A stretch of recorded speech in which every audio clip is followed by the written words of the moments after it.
Hello বন্ধুরা, career space YouTube চ্যানেলে আপনাদের সকলকে স্বাগত জানাই। আশা করি আপনারা সবাই ভালো আছেন। আজকে এই মুহূর্তে শিক্ষক নিয়োগ সংক্রান্ত যে সবচেয়ে গুরুত্বপূর্ণ আপডেট উঠে এসেছে, বিস্তারিত সেই সম্পর্কে আলোচনা করব। তাই ভিডিওটি অবশ্যই শেষ পর্যন্ত দেখবেন নিয়োগ সংক্রান্ত অনেক নতুন নতুন আপডেট পাওয়ার জন্য।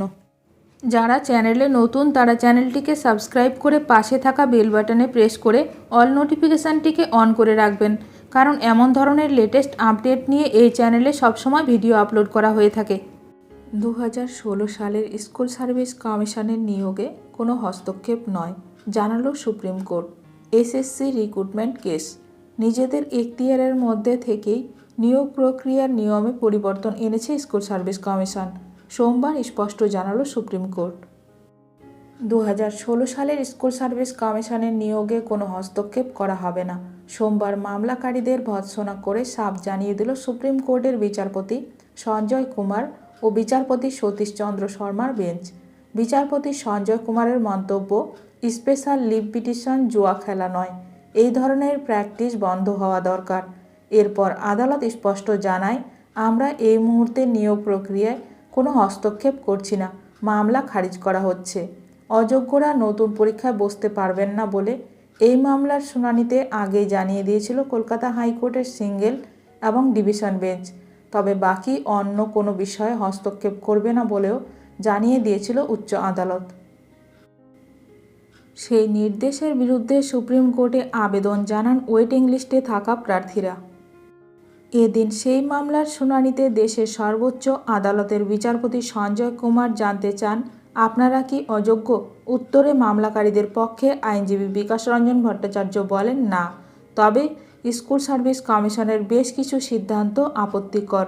শিক্ষক হিসেবে অভিজ্ঞতার জন্য 10 নম্বর দেওয়া হয়েছে, বয়সের ছাড় দেওয়ার ক্ষেত্রে আপত্তিকর বিষয় রয়েছে।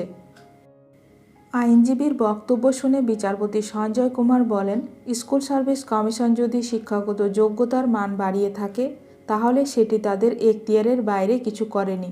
আমরা এই মুহূর্তে এই ধরনের মামলাকে গুরুত্ব দিতে রাজি নই। আমাদের নির্দেশ মতো বয়সে ছাড় পাবে শুধুমাত্র যোগ্য ও প্রতিবন্ধী প্রার্থীরা।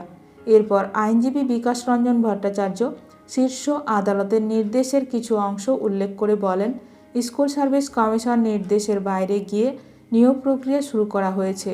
তার উত্তরে ক্ষুব্ধ বিচারপতি বলেন, নির্দেশের পুরো বিষয়টি আমার জানা, কারণ আমি প্রধান বিচারপতির সঙ্গে বেঞ্চে ছিলাম। এই মামলা করা বন্ধ হওয়া দরকার। এটি কোনো জুয়া খেলা নয়। মামলা করে নিজের ভাগ্য যাচাই করবেন এমনটা সম্ভব নয়। উল্লেখ্য, সুপ্রিম কোর্টের নির্দেশ মতো 2016 সালের চাকরিহারাদের জন্য পরীক্ষা নিলেও নতুন নিয়ম তৈরি করেছে স্কুল সার্ভিস কমিশন। শূন্যপদের সংখ্যা বাড়ানো সহ একাধিক বিষয়ে পরিবর্তন করা হয়েছে এসএসসি এর তরফে। এই পরিবর্তনে বারবার আপত্তি জানিয়েছেন চাকরিহারা মামলাকারীরা, কিন্তু 26,000 চাকরি বাতিলের মামলায় স্কুল সার্ভিস কমিশন আপাতত বাধামুক্ত হয়ে নিয়োগ প্রক্রিয়া চালাতে পারবে বলে মনে করা হচ্ছে। এখন দেখার বিষয় এই নিয়ে আরও কি গুরুত্বপূর্ণ খবর উঠে আসে। শিক্ষক নিয়োগ সংক্রান্ত সমস্ত রকমের আপডেট সবার প্রথমে পেতে এখনই আমার চ্যানেলটি সাবস্ক্রাইব করে রাখুন। ভিডিওটি ভালো লাগলে অবশ্যই লাইক করবেন। আজকের ভিডিওটি এখানেই শেষ করলাম। নতুন কোনো আপডেট নিয়ে দেখা হবে নেক্সট ভিডিওতে।